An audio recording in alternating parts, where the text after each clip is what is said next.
Welcome to A edu और ए edu के हमारे इस यूट्यूब चैनल में आप सभी का स्वागत है। तो इंडियन पॉलिटी के अंतर्गत हम लोग एक इम्पॉर्टेंट टॉपिक पढ़ेंगे जिसका नाम है संसद में विधेयक। विधेयक अर्थात बिल, संसद में बिल इम्पॉर्टेंट है, याद रखेंगे। तो जैसे कि वित्त विधेयक, साधारण विधेयक, संविधान संशोधन विधेयक, इन सब के बारे में हम लोग पढ़ेंगे। तो यह है हमारा संसद में विधेयक। तो सबसे पहले हम लोग देखते हैं साधारण विधेयक के बारे में। साधारण विधेयक क्या है?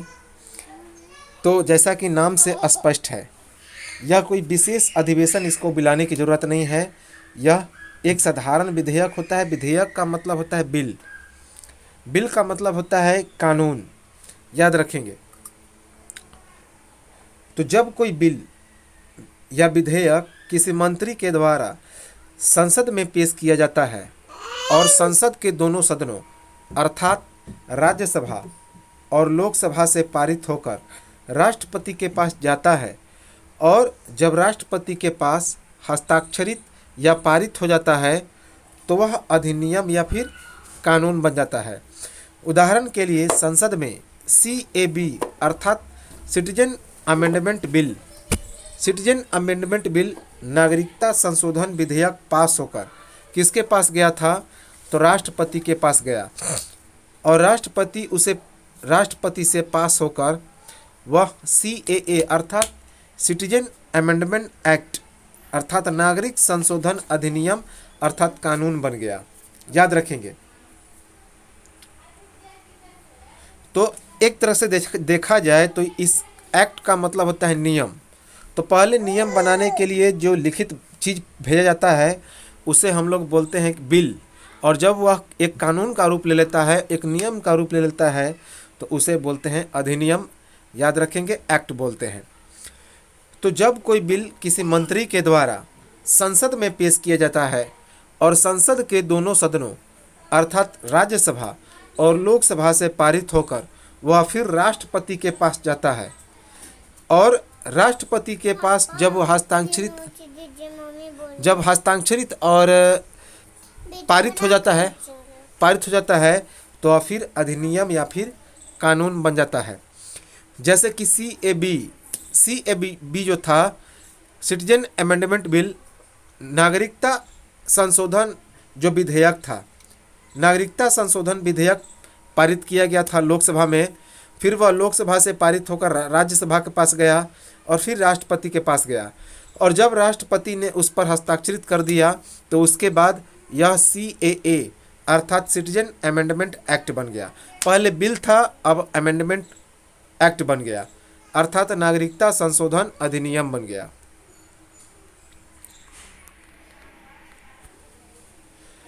अब है कि साधारण विधेयक को किसी भी सदन में लाया जा सकता है या फिर दोनों सदनों में, याद रखेंगे। तो साधारण विधेयक को किसी भी सदन में लाया जा सकता है या फिर दोनों में लाया जा सकता है, दोनों सदनों में से किसी एक में पहले लाया जा सकता है। ऐसा नहीं है कि साधारण विधेयक लाने के लिए पहले राज्यसभा में ही पेश किया जाए, ऐसा नहीं है कि पहले लोकसभा में ही पेश किया जाए। तो साधारण विधेयक किसी भी सदन में लाया जा सकता है, याद रखेंगे, या फिर दोनों में लाया जा सकता है। तो इसमें कोई ज़रूरी नहीं है चाहे लोकसभा में चाहे राज्यसभा में, दोनों में से किसी एक में पहले लाया जा सकता है, इसमें कोई बाध्यता नहीं है। साधारण विधेयक को मंत्री भी ला सकते हैं और लोकसभा या राज्यसभा के आम सदस्य भी ला सकते हैं। तो जैसा कि इसका नाम से ही स्पष्ट है, यह कैसा विधेयक है? तो यह साधारण विधेयक है, अर्थात साधारण जो लोग हैं उसे भी, लोग कहने का मतलब जनता नहीं, जो मेंबर हों हमारे पार्लियामेंट के, तो कोई मंत्री हो या फिर उस राज्यसभा या लोकसभा के कोई आम सदस्य हो, वो भी क्या कर सकते हैं?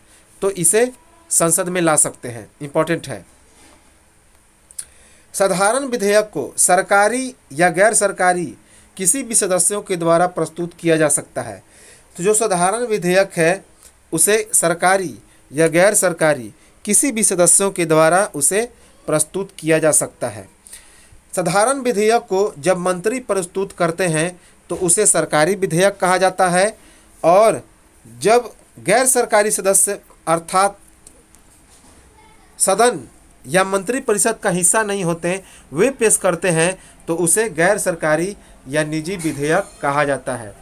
तो जब साधारण विधेयक को कोई मंत्री पेश करते हैं तो उसे सरकारी विधेयक कहा जाता है, लेकिन जब उसी विधेयक को कोई गैर सरकारी सदस्य या फिर निजी सदस्य पेश करते हैं तो उन्हें क्या कहा जाता है, तो उन्हें गैर सरकारी या निजी विधेयक कहा जाता है। संसद में गैर सरकारी विधेयक को प्रस्तुत करने के लिए शुक्रवार का 2.5 घंटे का समय निर्धारित किया गया है। वेरी इम्पोर्टेंट है, तो इम्पोर्टेंट है, याद रखेंगे। क्या है कि यदि संसद में गैर सरकारी विधेयक को पास करना है तो उसके लिए समय निर्धारित किया गया है शुक्रवार का 2.5 घंटे का समय। इम्पोर्टेंट है, वेरी इम्पोर्टेंट। अर्थात जो गैर सरकारी विधेयक है वह संसद में शुक्रवार के दिन 2.5 घंटे ही क्या होता है, तो पेश किया जाता है। साधारण विधेयक को सदन अर्थात लोकसभा या राज्यसभा में प्रस्तुत करने से पहले राष्ट्रपति की अनुमति आवश्यक नहीं है। जैसा कि जो विशेष विधेयक होता है तो उसके लिए राष्ट्रपति की सहमति जरूरी होती है, लेकिन साधारण विधेयक के लिए राष्ट्रपति की अनुमति आवश्यक नहीं है। इम्पोर्टेंट है। तो साधारण विधेयक को सदन अर्थात लोकसभा या राज्यसभा में प्रस्तुत करने से पहले राष्ट्रपति की अनुमति आवश्यक नहीं है।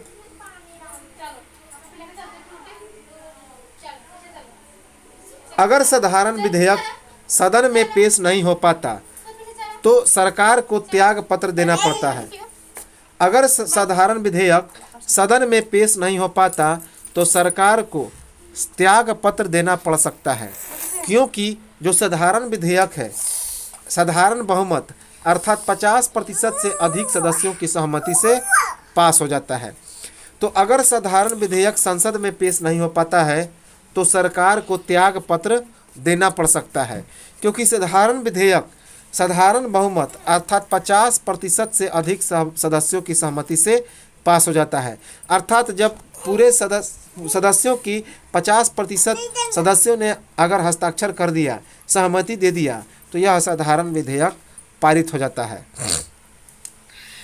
साधारण विधेयक यदि लोकसभा से पास हो गया तो राज्यसभा इसे स्वीकार भी कर सकता है और इसे अस्वीकार भी कर सकता है, मगर राज्यसभा इस विधेयक को 6 महीने से अधिक समय तक अपने पास रोक कर नहीं रख सकती। तो इम्पोर्टेंट है कि साधारण विधेयक यदि लोकसभा से पारित हो गया, कि साधारण विधेयक को यदि सबसे पहले लोकसभा में भेजा गया और लोकसभा से वह पारित हो गया तो फिर वह राज्यसभा के पास जाएगा, तो राज्यसभा उसे स्वीकार भी कर सकता है और अस्वीकार भी कर सकता है। और लेकिन 6 महीना से अधिक समय तक राज्यसभा उस विधेयक को अपने पास रोक कर नहीं रख सकता। अगर साधारण विधेयक को लेकर दोनों सदनों में मतभेद हो जाए तो राष्ट्रपति उन दोनों सदनों की संयुक्त बैठक बुलाता है, जिसका वर्णन है अनुच्छेद 108 में। तो हम लोग जब लोकसभा के बारे में पढ़ रहे थे, मंत्री परिषद के बारे में पढ़ रहे थे, तो इसकी हमने डिटेल में चर्चा किया। क्या बताया था कि जो दोनों सदनों की संयुक्त अधिवेशन है, जब दोनों सदनों में मतभेद हो जाता है तो दोनों सदनों की संयुक्त अधिवेशन कौन बुलाता है, तो राष्ट्रपति। लेकिन उसकी अध्यक्षता कौन करता है, तो लोकसभा का अध्यक्ष। और यह वर्णन है आर्टिकल 108 में। 108 जो अनुच्छेद है उसमें इस बात की चर्चा है। इम्पोर्टेंट है अनुच्छेद 108। अगर साधारण विधेयक दोनों सदनों से पारित हो जाए तो वह राष्ट्रपति के पास जाता है और राष्ट्रपति उस विधेयक को स्वीकार कर सकता है, पुनर्विचार कर सकता है या अपने पास सुरक्षित रख सकता है, लेकिन राष्ट्रपति उस पर हस्ताक्षर करने के लिए बाध्य होता है। अर्थात पुनर्विचार करने के लिए रख सकता है, लेकिन ऐसा नहीं कर सकता कि मैं हस्ताक्षर नहीं करूंगा। वह उस पर हस्ताक्षर करने के लिए पूरी तरह से बाध्य है, उसे हस्ताक्षर करना ही पड़ेगा। तो अगर साधारण विधेयक दोनों सदनों से पारित हो जाए तो वह विधेयक राष्ट्रपति के पास जाता है और राष्ट्रपति उस विधेयक को स्वीकार कर सकता है, पुनर्विचार कर सकता है या फिर अपने पास सुरक्षित रख सकता है। इम्पोर्टेंट है। अब है संविधान संशोधन विधेयक। अब है संविधान संशोधन विधेयक, इम्पोर्टेंट है। तो संविधान संशोधन विधेयक क्या है कि अनुच्छेद 368 में संविधान के संशोधन के बारे में वर्णन है कि किस अनुच्छेद के तहत भारत में संविधान में संशोधन होता है। तो अनुच्छेद 368 के तहत कई बार एग्जाम में पूछा गया है। आर्टिकल 368, आर्टिकल 368 संविधान संशोधन विधेयक किसी भी सदन में लाया जा सकता है। याद रखेंगे, जो संविधान संशोधन विधेयक है वह किसी भी सदन में लाया जा सकता है, चाहे वो राज्यसभा हो या फिर पहले लोकसभा में। तो इम्पोर्टेंट है कि संविधान संशोधन विधेयक किसी भी सदन में लाया जा सकता है और फिर पहले लोकसभा में लाया जाएगा और फिर राज्यसभा में, या तो पहले राज्यसभा में या फिर लोकसभा में। याद रखेंगे, तो संविधान संशोधन विधेयक या तो पहले राज्यसभा में लाया जा सकता है या फिर लोकसभा में, अर्थात किसी भी सदन में उसे लाया जा सकता है। संविधान संशोधन विधेयक को संसद में संशोधन के लिए लाया जाता है। तो संविधान संशोधन विधेयक को संविधान में संशोधन के लिए लाया जाता है। इम्पोर्टेंट है।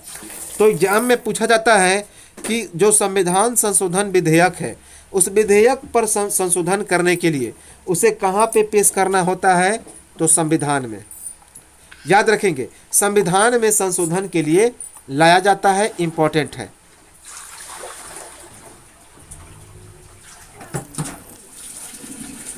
अब देखिए आर्टिकल 368 में क्या लिखा गया है, संविधान के संशोधन की प्रक्रिया।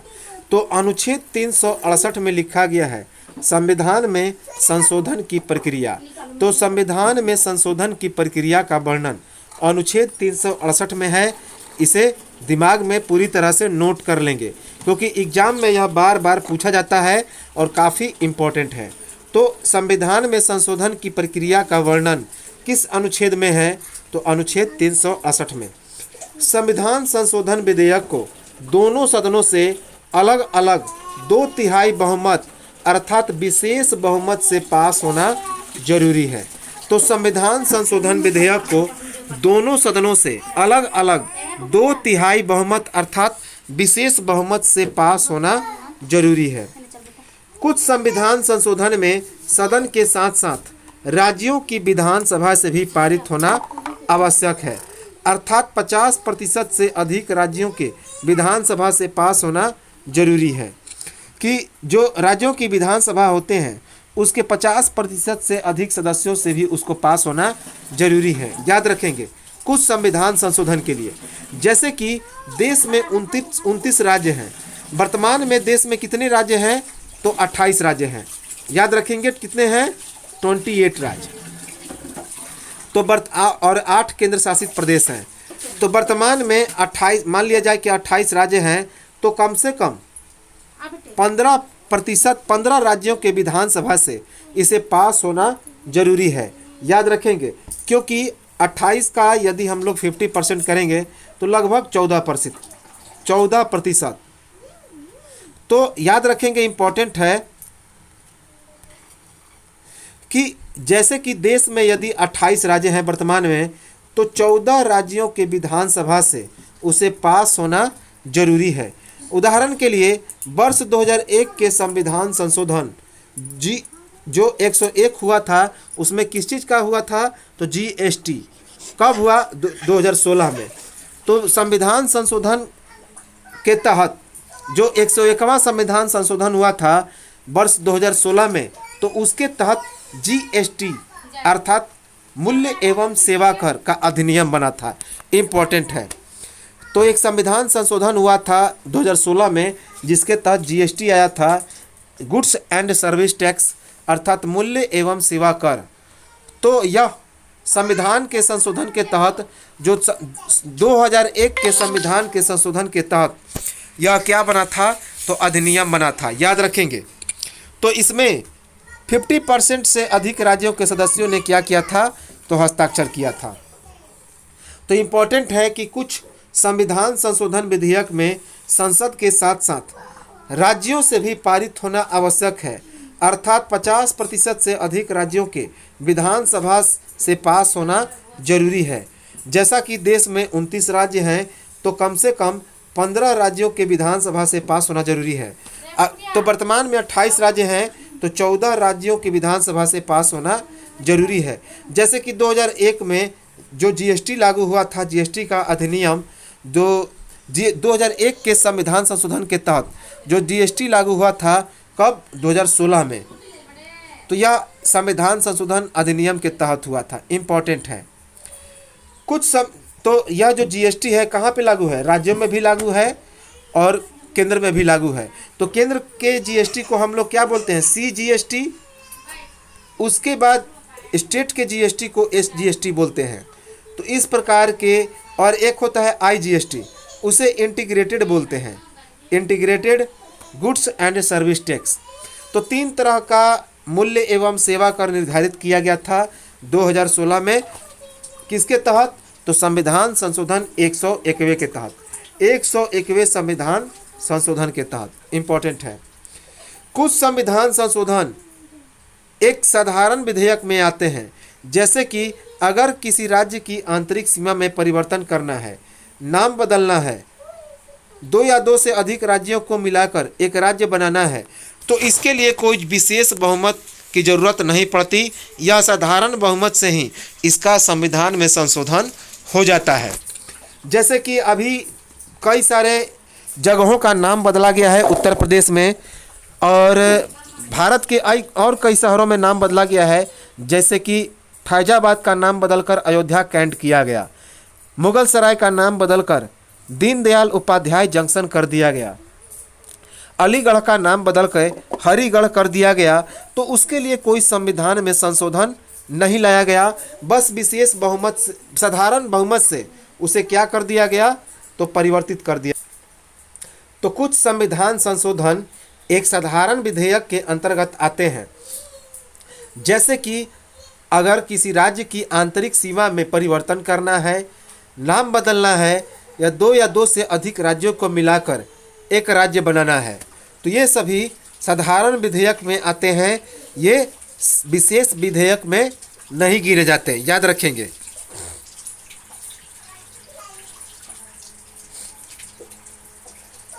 राष्ट्रपति और उपराष्ट्रपति के निर्वाचन पद्धति में बदलाव के लिए संसद के दोनों सदनों से अलग अलग 2/3 बहुमत से पारित होने के बाद राज्यों के विधानसभा से भी 50% से अधिक बहुमत से पास होना पड़ेगा। और अगर उच्चतम न्यायालय की शक्ति को कम करना है, तो भी दोनों सदनों से विशेष बहुमत और कम से कम 15 राज्यों के विधानसभा से पारित होना आवश्यक है। तो वर्तमान में कितने राज्यों से, 14 राज्यों से। तो संविधान संशोधन के लिए राष्ट्रपति और उपराष्ट्रपति के निर्वाचन पद्धति में, जैसे कि कई संविधान संशोधन की प्रक्रिया है, जैसे कि राष्ट्रपति और उपराष्ट्रपति के निर्वाचन पद्धति में यदि बदलाव लाना है, तो संसद के दोनों सदनों से अलग अलग 2/3 बहुमत से क्या करना पड़ेगा, पास होना पड़ेगा। साथ ही साथ इसके बाद राज्यों के विधानसभा से भी 50% से अधिक बहुमत से पास होना पड़ेगा। लेकिन अगर सुप्रीम कोर्ट की शक्ति को कम करना है, तो भी दोनों सदनों से विशेष बहुमत और कम से कम 14 राज्यों के विधानसभा से पारित होना आवश्यक है। तो याद रखेंगे कि यदि राष्ट्रपति और उपराष्ट्रपति के निर्वाचन पद्धति में बदलाव लाना है, तो दोनों सदनों से अलग अलग 2/3 बहुमत से पास होना जरूरी है। साथ ही साथ राज्यों के विधानसभा से भी 50% से अधिक बहुमत से पास होना जरूरी है। अगर सुप्रीम कोर्ट के जो शक्ति है उसको भी कम करना है, तो भी दोनों सदनों से विशेष बहुमत बुलाना पड़ेगा, और जो 50% से अधिक राज्य हैं उनके भी विधानसभा से क्या करना पड़ेगा, तो पास होना पड़ेगा। अब एक केस आया 1973 में, केशवानंद बनाम केरल राज्य। तो इम्पोर्टेंट है यह केस इम्पॉर्टेंट है, जिसे संविधान का मौलिक अधिकार का रक्षक माना जाता है।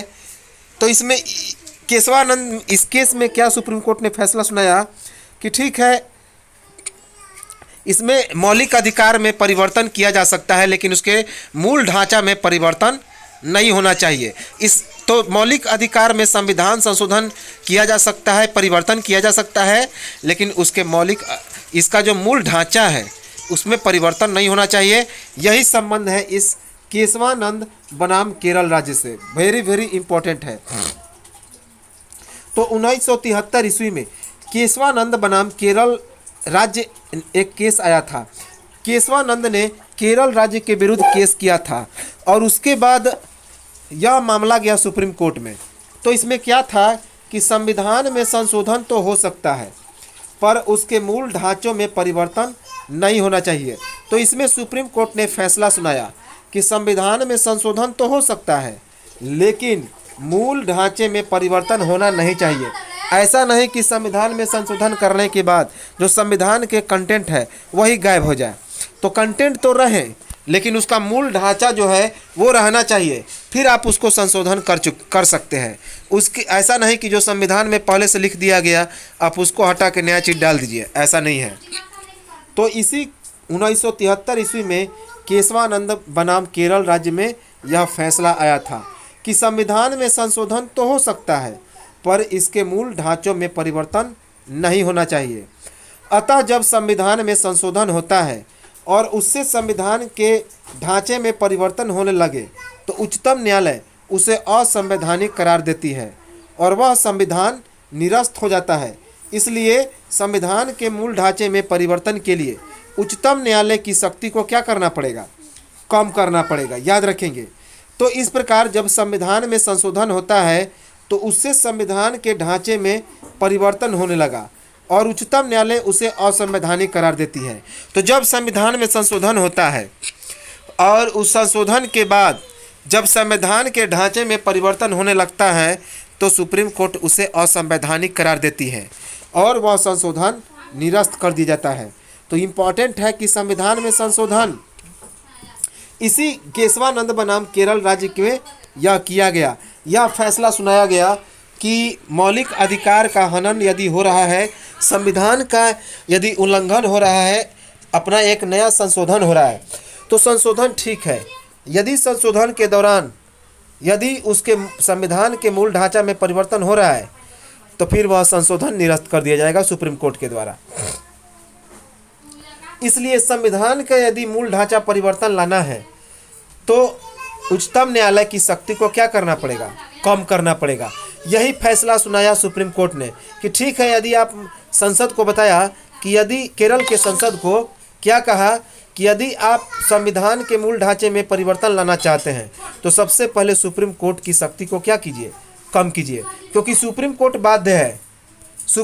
बाध्य है कि यदि किसी के मौलिक अधिकार का हनन हो रहा है और उससे उसके संवैधानिक जो कानून है, संवैधानिक नियम है, उसके ढांचा में परिवर्तन हो रहा है तो फिर सुप्रीम कोर्ट हस्तक्षेप करेगी। याद रखेंगे। तो यही केशवानंद का जो था मामला, उनके मौलिक अधिकार का हनन हो रहा था, उनके संविधान में उसके मूल ढांचा में परिवर्तन हो रहा था, तो इससे संबंध में इन्होंने केरल राज्य के विरुद्ध केस किया था। 1973 का मामला है, काफ़ी इम्पोर्टेंट है।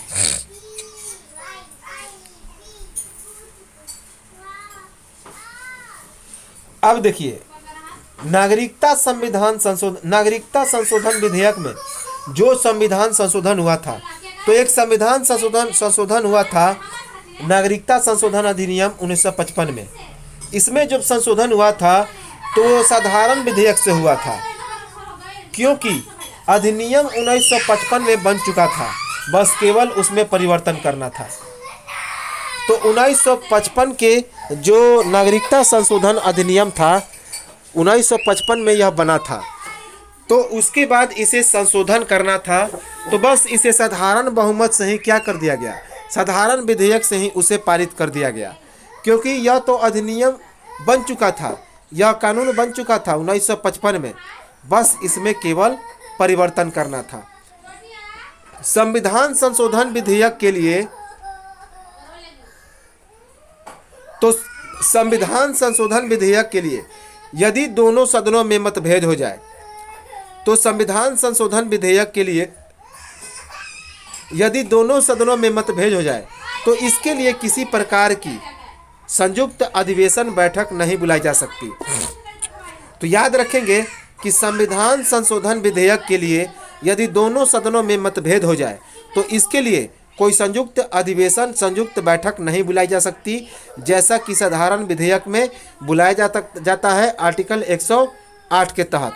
तो राष्ट्रपति इसी 108 के तहत संयुक्त अधिवेशन बुलाता है और उसकी अध्यक्षता लोकसभा के अध्यक्ष करते हैं, याद रखेंगे।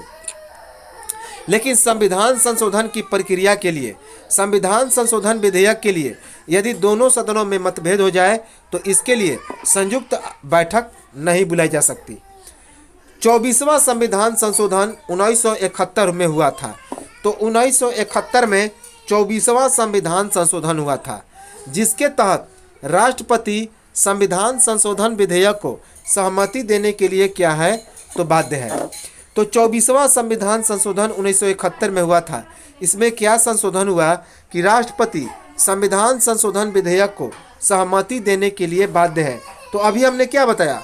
अभी हमने बताया कि जब लोकसभा से पारित हो जाए और उसके बाद राज्यसभा के पास जाता है तो राज्यसभा उसे अधिकतम 6 माह के लिए रख सकता है, लेकिन 6 माह के बाद उसे सिग्नेचर करना होता है। यदि वो सिग्नेचर नहीं करेगा तो यह लग जाता है कि राज्यसभा से पारित हो गया।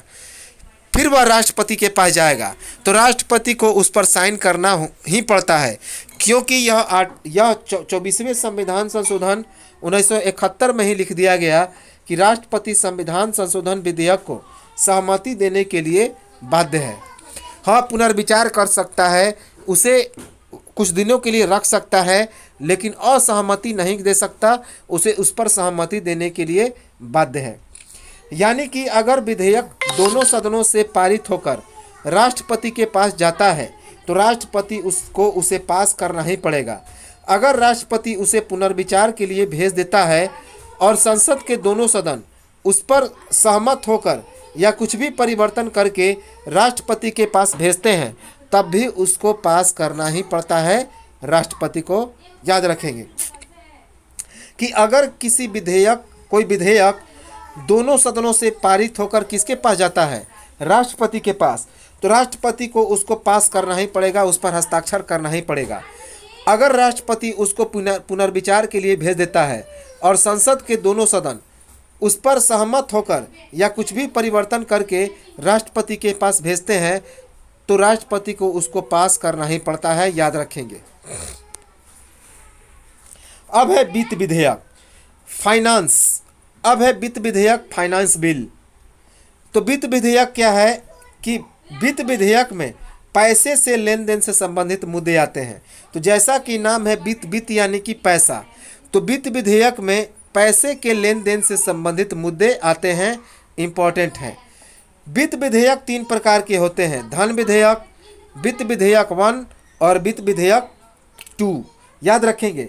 तो वित्त विधेयक 3 प्रकार के होते हैं, एक होता है धन विधेयक, एक होता है वित्त विधेयक 1 और दूसरा होता है वित्त विधेयक 2। सभी धन विधेयक वित्त विधेयक होते हैं, परंतु वित्त विधेयक धन विधेयक नहीं होते। वेरी इंपॉर्टेंट है, इस चीज़ को ध्यान से सुन लें। क्या है कि सभी जो धन विधेयक होते हैं वे वित्त विधेयक होते हैं, परंतु वित्त विधेयक का मतलब ये नहीं है कि वे धन विधेयक हो। वित्त में केवल पैसा ही नहीं आता है, जितने सारे जो चल अचल संपत्ति हैं वे सारे वित्त विधेयक के अंतर्गत आते हैं, लेकिन धन विधेयक के अंतर्गत जो मुद्राएं हैं केवल वही आती हैं। तो इससे कहने का मतलब क्या कि यदि सभी धन विधेयक तो वित्त विधेयक होते हैं, लेकिन सभी वित्त विधेयक धन विधेयक नहीं होते। अब बार एग्जाम में पूछा जाता है कि इस धन विधेयक का वर्णन किस अनुच्छेद में है, तो आर्टिकल 110 में। वेरी इंपॉर्टेंट है, इसको दिमाग में नोट कर लेंगे कि अनुच्छेद 110 में लिखा गया है धन विधेयक के बारे में। तो अनुच्छेद 110 में लिखा गया है धन विधेयक के बारे में, इंपॉर्टेंट है। वित्त विधेयक 1 के बारे में लिखा गया है अनुच्छेद 117 में। तो याद रखेंगे, खासा इंपॉर्टेंट है।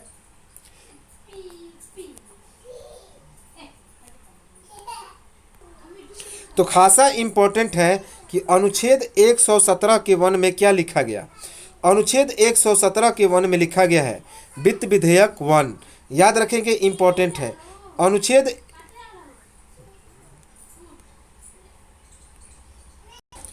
तो अनुच्छेद 117 के 1 में क्या लिखा गया है, वित्त विधेयक 1। याद रखेंगे, इम्पोर्टेंट है। वित्त विधेयक 1 किस में लिखा गया, अनुच्छेद 117 के 1 में इम्पोर्टेंट है। अनुच्छेद 117 के दूसरे क्लॉज में लिखा गया है वित्त विधेयक 2। अनुच्छेद 117 के दूसरे क्लॉज में लिखा गया है वित्त विधेयक 2। इसका मतलब क्या है कि अनुच्छेद 117 में किसका वर्णन है, तो अनुच्छेद 117 में वित्त विधेयक का वर्णन है। तो दो प्रकार के वित्त विधेयक, एक वित्त विधेयक 1 और एक वित्त विधेयक 2। याद रखेंगे, तो वित्त विधेयक 1 और 2 यह है 117 के ए में, जबकि वित्त विधेयक 2 किस में है, 117 के 2 में, दूसरे क्लॉज में। यह है 172 में। अर्थात जो वित्त विधेयक का वर्णन है वह किस आर्टिकल में है, तो 117 में, जबकि धन विधेयक का वर्णन है 110 में। अनुच्छेद 110 के अनुसार धन विधेयक को निम्नलिखित प्रकार से परिभाषित किया गया है। तो अनुच्छेद 117 के अनुसार क्या बताया गया कि धन विधेयक को निम्न प्रकार से परिभाषित किया गया है। किसी कर को लगाना या कर को समाप्त करना या उसमें कोई परिवर्तन करना धन विधेयक के अंतर्गत आते हैं। कि यदि किसी कर को लगाया जाता है, उसको समाप्त किया जाता है या उसमें परिवर्तन किया जाता है, तो ये सभी धन विधेयक के अंतर्गत आते हैं। भारत सरकार के द्वारा ऋण लेने या उससे संबंधित कानून में परिवर्तन करने के लिए जो विधेयक पारित होते हैं वे सभी धन विधेयक के अंतर्गत आते हैं। तो भारत सरकार के द्वारा ऋण लेने या फिर उससे संबंधित कानून में परिवर्तन करने के लिए जो विधेयक पारित होते हैं वे धन विधेयक के अंतर्गत आते हैं। भारत की संचित निधि या आकस्मिकता निधि में धन डालने या निकालने के लिए जो विधेयक लाए जाते हैं वे भी धन विधेयक के अंतर्गत आते हैं। तो भारत की संचित निधि या आकस्मिकता निधि में धन डालने या निकालने के लिए जो विधेयक लाए जाते हैं वे भी धन विधेयक के अंतर्गत आते हैं। धन के आय या व्यय से संबंधित कोई भी विधेयक धन विधेयक कहलाता है। तो धन के आय या व्यय से संबंधित कोई भी विधेयक क्या कहा जाता है, तो धन विधेयक कहा जाता है। कोई भी विधेयक धन विधेयक है या नहीं है, यह फैसला कौन करता है, तो यह फैसला करते हैं लोकसभा के अध्यक्ष। तो कोई भी विधेयक धन विधेयक है या फिर नहीं है, इसका फैसला लोकसभा के अध्यक्ष करते हैं। इम्पोर्टेंट है।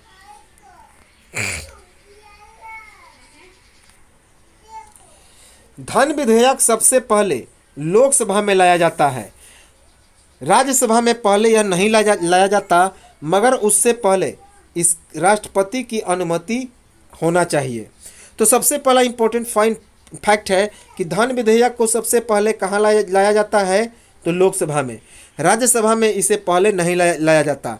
लोकसभा से पारित होकर यह राज्यसभा में जाता है, लेकिन लोकसभा में लाने से पहले इस पर राष्ट्रपति की सहमति अनुमति होना बेहद ज़रूरी है। इसको पहले राष्ट्रपति की अनुमति ली जाती है, तभी इसे लोकसभा में भेजा जाता है। इम्पोर्टेंट है। धन विधेयक को लोकसभा में साधारण बहुमत से पास होना जरूरी है, और अगर साधारण बहुमत से पास नहीं हो पाता तो यह मान लिया जाता है कि सरकार बहुमत में नहीं है और इससे सरकार गिर सकती है, क्योंकि इसके बाद विपक्ष अविश्वास प्रस्ताव ला देगा। इसलिए धन विधेयक को पास होना जरूरी है लोकसभा से। तो हम लोग पढ़ेंगे अविश्वास प्रस्ताव और विश्वास प्रस्ताव को आगे। तो धन विधेयक को लोकसभा में साधारण बहुमत से पास होना जरूरी है, और अगर साधारण बहुमत से यह जो धन विधेयक है लोकसभा में पारित नहीं हो पाता तो यह मान लिया जाता है कि सरकार जो है वह बहुमत में नहीं है और इससे सरकार गिर जाती है, क्योंकि इसके बाद जो विपक्ष है वह अविश्वास प्रस्ताव ला देगा। इसलिए धन विधेयक पास होना जरूरी है, इम्पोर्टेंट है। धन विधेयक को लोकसभा से पारित होने के बाद 14 दिनों के अंदर राज्यसभा से भी पास होना जरूरी है। इसका वर्णन किस में है? तो आर्टिकल 109 में, 109 में यह वर्णन है, याद रखेंगे। अर्थात धन विधेयक के मामले में राज्यसभा को कोई शक्ति प्राप्त नहीं है, इम्पोर्टेंट है। तो धन विधेयक को लोकसभा से पारित होने के बाद कितने दिनों के अंदर राज्यसभा से पारित होना जरूरी है? तो 14 दिनों के अंदर। मोस्ट इम्पॉर्टेंट है, यह बात लिखा गया है अनुच्छेद 109 में, अनुच्छेद 109 में, और कि 14 दिनों के अंदर राज्यसभा को उससे साइन करना जरूरी है। अगर 14 दिनों के अंदर वह राज्यसभा साइन नहीं करता तो यह मान लिया जाता है कि यह राज्यसभा से पारित हो गया। इसका मतलब है कि जो धन विधेयक है, इस मामले में राज्यसभा को कोई शक्ति नहीं मिला है, कोई शक्ति नहीं है। अगर धन विधेयक राज्यसभा में 14 दिन से ज़्यादा रह गया तो यह मान लिया जाता है कि राज्यसभा से धन विधेयक पारित हो गया।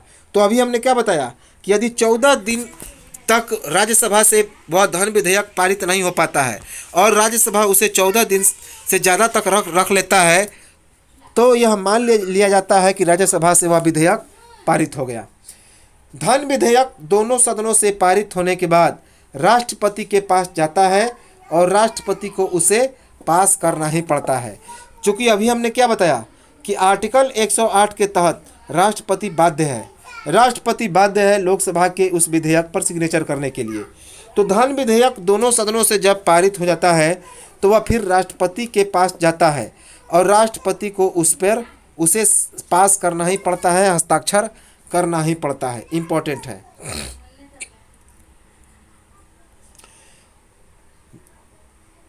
धन विधेयक के मामले में संयुक्त बैठक नहीं बुलाई जा सकती।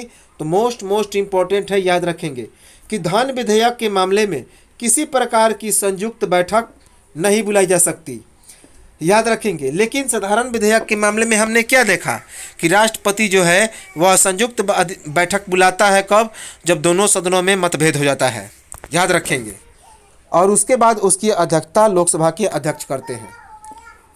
108 में लिखा गया है, अनुच्छेद 108 में, धन विधेयक पर राष्ट्रपति वीटो शक्ति का इस्तेमाल नहीं कर सकते। तो राष्ट्रपति के पास कुछ वीटो शक्ति होती है जिसका इस्तेमाल वह करते हैं विशेष परिस्थिति में। तो इसे हमने बताया भी है, आर्टिकल प्लेलिस्ट में है, वह वीडियो आप लोग देख सकते हैं। फिर से एक बार हम लोग इसको पढ़ लेंगे जब हम लोग राष्ट्रपति के बारे में पढ़ रहे थे। तो धन विधेयक पर राष्ट्रपति वीटो शक्ति का इस्तेमाल नहीं कर सकते। धन विधेयक केवल मंत्री परिषद के सदस्यों के द्वारा ही लाए जाते हैं, अर्थात यह एक सरकारी विधेयक होता है। तो धन विधेयक केवल मंत्री परिषद के सदस्यों के द्वारा ही लाए जाते हैं, अर्थात यह एक सरकारी विधेयक होता है। अब वित्त विधेयक 1 क्या है? तो वित्त विधेयक 1 को सबसे पहले राष्ट्रपति के अनुमति के बाद लोकसभा में लाया जाता है। तो वित्त विधेयक 1 को सबसे पहले राष्ट्रपति की अनुमति के बाद लोकसभा में लाया जाता है। वित्त विधेयक 1 के लिए दोनों सदनों में मतभेद होने पर उनकी संयुक्त बैठक बुलाई जा सकती है, और अगर इसे राज्यसभा स्वीकार कर लेती है या फिर इसे अस्वीकार भी कर लेती है। अर्थात जो वित्त विधेयक 1 है तो इसके लिए दोनों सदनों में मतभेद होने पर उनकी संयुक्त बैठक बुलाई जा सकती है। तो याद रखेंगे कि केवल धन विधेयक के मामले में यदि दोनों सदनों में मतभेद हो जाए तो उसके लिए कोई संयुक्त बैठक नहीं बुलाई जा सकती, याद रखेंगे। लेकिन इस वित्त विधेयक 1 के लिए यदि दोनों सदनों में मतभेद हो जाए तो उसके लिए संयुक्त बैठक बुलाई जा सकती है, और इसे राज्यसभा स्वीकार भी कर सकती है या फिर इसे अस्वीकार भी कर सकती है। वित्त विधेयक 1 सरकारी भी हो सकते हैं और गैर सरकारी भी। तो जो वित्त विधेयक 1 है वह सरकारी भी हो सकता है और गैर सरकारी भी। वित्त विधेयक 1 साधारण बहुमत से पास हो जाता है। जो वित्त विधेयक 1 है वह साधारण बहुमत से पास हो जाता है, इम्पोर्टेंट है। वित्त विधेयक 2 को सदन में लाए जाने से पहले राष्ट्रपति की अनुमति आवश्यक है। तो वित्त विधेयक 2 को सदन में लाए जाने से पहले राष्ट्रपति की अनुमति आवश्यक है और राष्ट्रपति की अनुमति के बाद इस विधेयक को पहले किसी भी सदन में लाया जा सकता है और इसमें संयुक्त बैठक बुलाई जा सकती है। याद रखेंगे, गैर सरकारी और सरकारी, इसमें दोनों सदन जो है विधेयक गैर सरकारी और सरकारी दोनों होती हैं और यह साधारण बहुमत से पास हो जाता है, अर्थात राष्ट्रपति से अनुमति मिलने के बाद इसकी सारी प्रक्रियाएं धन विधेयक की तरह हैं। तो इसकी सारी प्रक्रिया किसकी तरह है? धन विधेयक की तरह है। किसका? तो वित्त विधेयक 2 का। तो ये तो था हमारा विधेयक और हमने देखा धन विधेयक, साधारण विधेयक, वित्त विधेयक और उसके बाद जो विशेष विधेयक है। तो इन सभी को हमने देख लिया। संसद के जो संविधान संशोधन विधेयक है। अब एक छोटा सा टॉपिक हम लोग देखेंगे भारत सरकार की निधियों के बारे में, अर्थात खजाना के बारे में, जहां से भारत सरकार के जो अधिकारी होते हैं, जो जितने सारे विभाग होते हैं, उनको वेतन पर दिया जाता है, पेंशन दिया जाता है या अन्य मदों में खर्च के लिए पैसे दिए जाते हैं। तो उन्हें ही कहते हैं निधियाँ, अर्थात खजाना। याद रखेंगे, निधि अर्थात खजाना। Funds of Indian government, funds of Indian government, ये छोटा सा टॉपिक है। भारत सरकार की 3 प्रकार की निधियां हैं, संचित निधि, लोक लेखा निधि और फिर आकस्मिकता निधि। तो भारत सरकार की 3 प्रकार की निधियां होती हैं, एक संचित निधि, दूसरा लोक लेखा और तीसरा आकस्मिकता निधि। अनुच्छेद 266 के 1 में लिखा गया है संचित निधि। तो आर्टिकल 266 में क्या लिखा गया है? संचित निधि। अनुच्छेद 266 में लिखा गया है संचित निधि सरकार को मिलने वाली सभी राजस्व जैसे कि सीमा शुल्क, उत्पाद शुल्क, आयकर, ये सभी इकट्ठा किया गया धन संचित निधि में जमा होता है। तो सरकार जब सीमा शुल्क लेती है, उत्पाद पर शुल्क लेती है, इनकम टैक्स लेती है, आयकर लेती है, तो इन सभी से जो सरकार को आय प्राप्त होता है यह संचित निधि में जमा होता है। संचित का मतलब ये होता है संचय करना। तो यह सभी धन संचित निधि में जमा होता है, याद रखेंगे। और संचित निधि का वर्णन किस अनुच्छेद में है? तो 266। वेरी वेरी इंपॉर्टेंट है, इसे याद रखेंगे, इंपॉर्टेंट है। सरकार के द्वारा दिए गए ऋणों की जब वसूली होती है तो धन इकट्ठा किया जाता है, उसे भी संचित निधि में ही जमा किया जाता है। तो सरकार के द्वारा जब ऋण की वसूली की जाती है, टैक्स वसूला जाता है, तो उसके बाद जो धन इकट्ठा होता है उसे भी संचित निधि में ही जमा किया जाता है, इंपॉर्टेंट है। सरकार को जब किसी योजना या काम करने के लिए धन की ज़रूरत होती है तो सरकार संचित निधि या आकस्मिकता निधि से पैसे निकाल सकती है। तो जब किसी सरकार को योजना पर काम करना होता है या फिर किसी योजना पर काम करना होता है तो उसके लिए जो धन की ज़रूरत होती है तो उसके लिए संचित निधि या आकस्मिकता निधि दोनों में से किसी भी निधि से वह पैसा निकाल सकता है। अगर संसद का सत्र चल रहा है तो संचित निधि के अंतर्गत धन निकालते हैं, जबकि संसद का यदि सत्र नहीं चल रहा तो आकस्मिकता निधि से धन निकालते हैं। तो जो संसद है, यदि संसद में सत्र चल रहा है तो उस समय संचित निधि के अंतर्गत धन निकाला जाता है, लेकिन यदि संसद का सत्र नहीं चल रहा है तो उसमें धन आकस्मिकता निधि से निकाला जाता है, इंपॉर्टेंट है। तो एग्जाम में पूछा गया है कि किस समय संचित निधि से धन निकाला जाता है? जब संसद का सत्र चल रहा होता है। और अगर संसद का सत्र नहीं चल रहा होता है तो आकस्मिकता निधि से धन निकाल लिया जाता है, क्योंकि आकस्मिकता का मतलब क्या होता है? अचानक। क्योंकि जब धन की निकासी कब जरूरत पड़ती है? जब बजट बनाना होता है। बजट के बाद सरकार को क्या करना पड़ता है? तो जब निर्धारित करना होता है मूल्य, तो उसे कहते हैं हम लोग संचित निधि। जो सरकार संचित की हुई रहती है उसी को यह क्या करती है? तो खर्च करती है। तो संसद का जब सत्र चल रहा होता है तो संचित निधि के अंतर्गत संसद जो सरकार है वो धन निकालते हैं, जबकि संसद का यदि सत्र नहीं चल रहा तो आकस्मिकता निधि से सरकार धन निकालते हैं। संसद की स्वीकृति के बाद ही संचित निधि में धन डाल सकते हैं अथवा निकाल सकते हैं।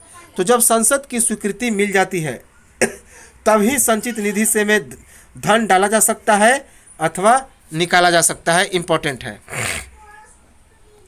अब आर्टिकल 267 में क्या लिखा गया? आकस्मिकता निधि। वेरी वेरी इंपॉर्टेंट है कि आर्टिकल 267 में अर्थात अनुच्छेद 267 में आकस्मिकता निधि लिखा गया है। कौन सा? अनुच्छेद 267 में आकस्मिकता निधि लिखा गया है और 266 में संचित निधि लिखा गया है। आकस्मिकता निधि में संसद में पारित कानूनों के द्वारा समय समय पर धन जमा किया जाता है। तो आकस्मिकता निधि में संसद में पारित कानूनों के द्वारा समय समय पर धन जमा किया जाता है। आकस्मिकता निधि राष्ट्रपति के नियंत्रण में होता है। इम्पोर्टेंट है क्योंकि यह आकस्मिकता के समय ही इसे निकाला जाता है। तो आकस्मिकता निधि राष्ट्रपति के नियंत्रण में होता है, याद रखेंगे।